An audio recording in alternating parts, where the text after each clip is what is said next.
Welcome back to the channel. I'm Joe. Recently I did a video where I showed you guys the OBDII reader and the app that I use on my phone to take care of all the trouble codes on my vehicles and how I monitor a lot of the engine parameters, especially on my GX470. After I did that video, a lot of you got in contact with me and wanted me to explain or show how to get the transmission temp monitor put into the app, because there is a lot of menus to navigate and stuff, and it does get a little bit confusing and can take you a really long time to find it. I know it took me a really long time to find it, a couple times that I had to redo it and rebuild my dashboard in the app. So in this video I'm going to show you exactly how to add the automatic transmission temp readout to your display, so stay tuned. Alright, we're in our app. We are connected to the OBDII reader in the car.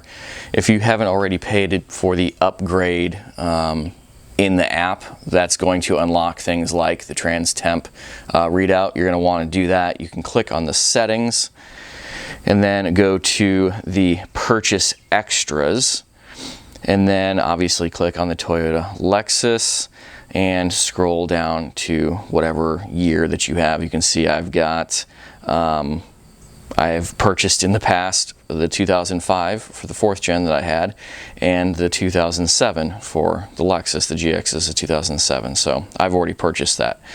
We get back out of here, all the way back to the main menu. You're going to want to click on the dashboards. That is the gauges that you have already added in there. There will be some ones already from the get-go. The app will just add some in. You're probably going to want to delete those and start from scratch. So you can see I've got quite a few. If I scroll over, I've got quite a few in here, and I don't have any empty spaces. So first I'm going to want to click the menu and add dashboard. That's going to give me another blank page because I didn't have any empty spots to add a gauge. Already, click menu, add display. That is basically adding the gauge. Now, of course, it's going to give you all kinds of options on what the gauge size, shape, color, design, whatever. We're just going to use the generic ones. Radial gauge, click next. Dark coloring, we're going to click next. You can change all of this after the fact, so it's not a big deal. All right, we're going to go down here. We're going to click on the PID menu in the middle of the screen. We're going to go down to the Toyota Lexus Scion tab, click on that, click on the engine and electronic controlled transmission. It's got more options than that in here. I don't really know why they titled it that, but whatever. Alright, so now we've got all of these sensors. Now, of course, not all of these will work because this is a very generic menu for a lot of cars, but the ones we want are going to be, scroll down here and you're going to see the AT oil temp 1 and AT oil temp 2.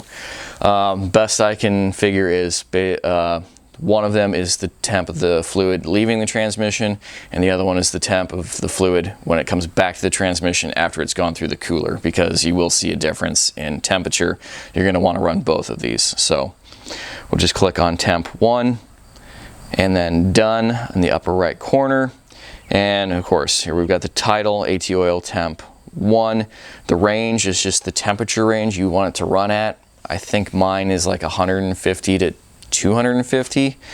And then you can change the decimal, the multiplier. You can change all of that. We're not going to worry about that right now. So I'm going to hit done, and it has added the gauge. So if you want to change anything in the gauge, just tap and long press and it will give you a menu. You can change where the location is, the display configuration is what's going to change the color and shape and the temp range and stuff of all of that. You can drag and move, which gives you where you can put the gauge wherever you want. All right, I hope that was helpful for you guys out there. I realize that sometimes that app is difficult to navigate. I think that's kind of just how all of these scanner apps can be. They have to work with a ton of different vehicles, so sometimes sometimes the descriptions can be a little misleading, especially on the menus and trying to figure out how they have things organized. But hopefully that gets you to where you want to be. And if you have any more questions, of course, hit the comment section down below. Detailed questions you want to email me, feel free, hawkeyeskunkworks@gmail.com. So if you're new to the channel, please give the video a thumbs up, hit that subscribe button. I'd greatly appreciate that. It's a lot of what we do on this channel, DIY off-road type focused things, and a lot of mountain bike stuff too recently. So there's that. Until the next video drops, thank you for watching. Take care. Goodbye.